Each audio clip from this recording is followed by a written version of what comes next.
investigation look at? It should look at the overall police response and management to decide whether it was proportionate and of that situation, to decide whether it was proportionate and appropriate, and whether it was in line with best police practice. It should look at the circumstances under which those supporters acquired those serious head injuries, whether those actions that caused those injuries were justified, whether they were in line with police guidance, part of which is that only in exceptional circumstances should batons be directed at the head as opposed to other parts of the body. It should look at whether the management of the police dogs was appropriate, whether the allowing of the police dogs to bite supporters was necessary and appropriate, and whether it was in line with police guidance. It should look at whether or not it is true that police at the back of the group of supporters pushed supporters forward while police at the front were trying to push them backwards. And it should look at the issue of whether the police properly exercised a duty of care towards seriously injured members of the public, and whether the time that it took to gain medical assistance was appropriate. In conclusion, I wasn't there, and I haven't seen the videos of these incidents. And I think it's also worth just stressing that the Football Supporters Federation does not support violence by anybody, whether it's police officers, supporters, or anybody else. And if there is criminal behaviour, whether it's by members of the public or supporters or police officers, then the appropriate action should be taken. But I hope what I've demonstrated in this, that there is a huge gulf between what the police are saying and what a significant number of supporters with independently produced statements are saying. The IPCC's action has made the investigation by the Northumbria police, in our view, completely impossible now.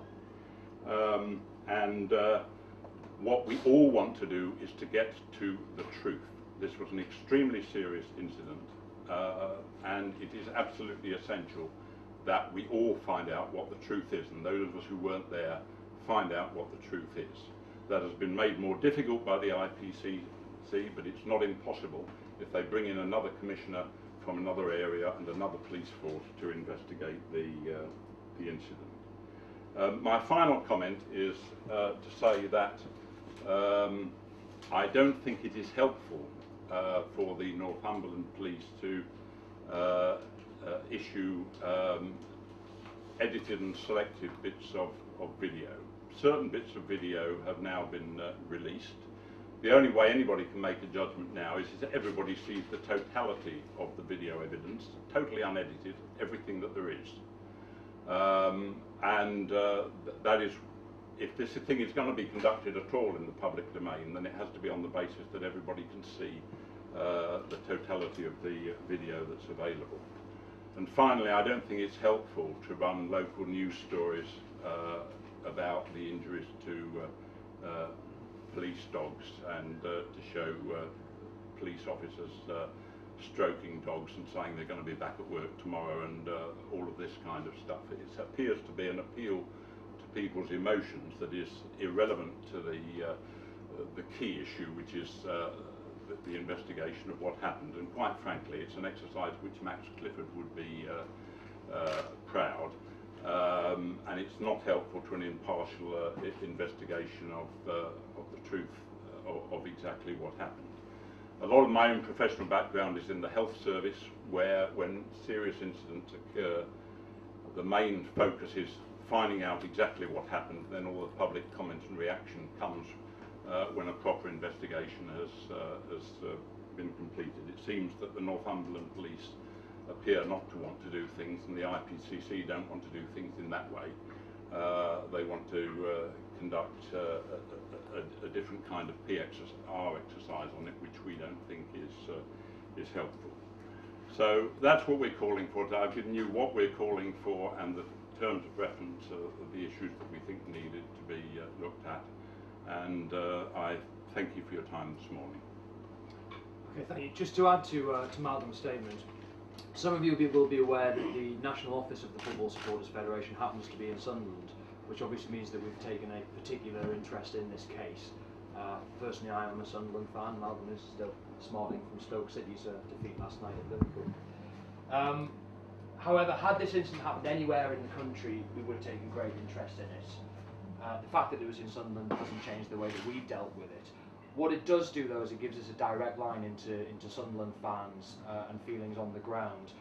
We're well aware that feelings on the ground are running very high for very understandable reasons, and that a number of Sunderland fans are angry and distressed. We're particularly concerned with reports we're getting from incidents that took place at the Chelsea home game on Tuesday of this week, where police officers apparently approached fans sitting in the stand, took them down to the concourse, and directed them to give their personal evidence to a police camera which was recorded, without arresting anybody and without giving them information about why they were taking this information and what it was going to be used for. According to legal advice we have received, this could potentially be unlawful as well. We urge any Sunderland fans who were either a witness to the events of Central Station or who have been approached by police since in reference to those incidents to get in touch with the Football Supporters Federation through our website at www.fsf.org.uk and let us know about it so we can continue the evidence gathering process, to be polite and courteous, not to resist arrest or to in any other way antagonise the police officers concerned, and to make a full report to us. Okay, there's now an opportunity for you to ask questions to Malcolm.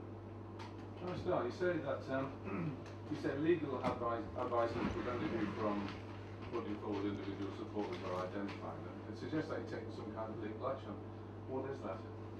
Well, two of the supporters have initiated, taken legal advice and are having legal representations already made on their behalf. The third one, unfortunately, his mother died on the day after this incident, and he's also the one who's had the most surgery required. So it's not been a good week for him.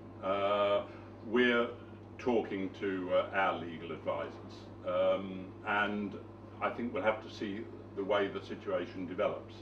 If the IPCC take the action that we have called for, then obviously that would be a significant development and would affect the situation. But it's an evolving situation. We're still collecting statements from people.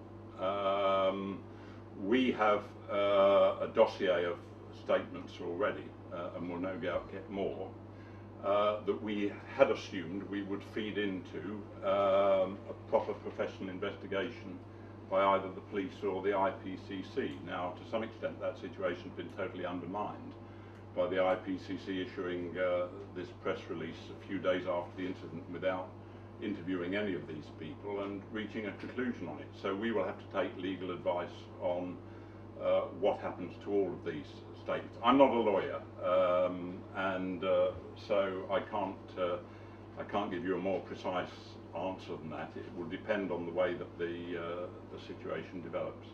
Are you saying, though, that you are considering legal advice against the IPCC? Well, there may well be a case for the supporters affected taking action against the IPCC. There may be an issue about whether a judicial review would be appropriate for what appears to be a breach of their own procedures. But yes, we're considering it, certainly, but that's as far as I can go.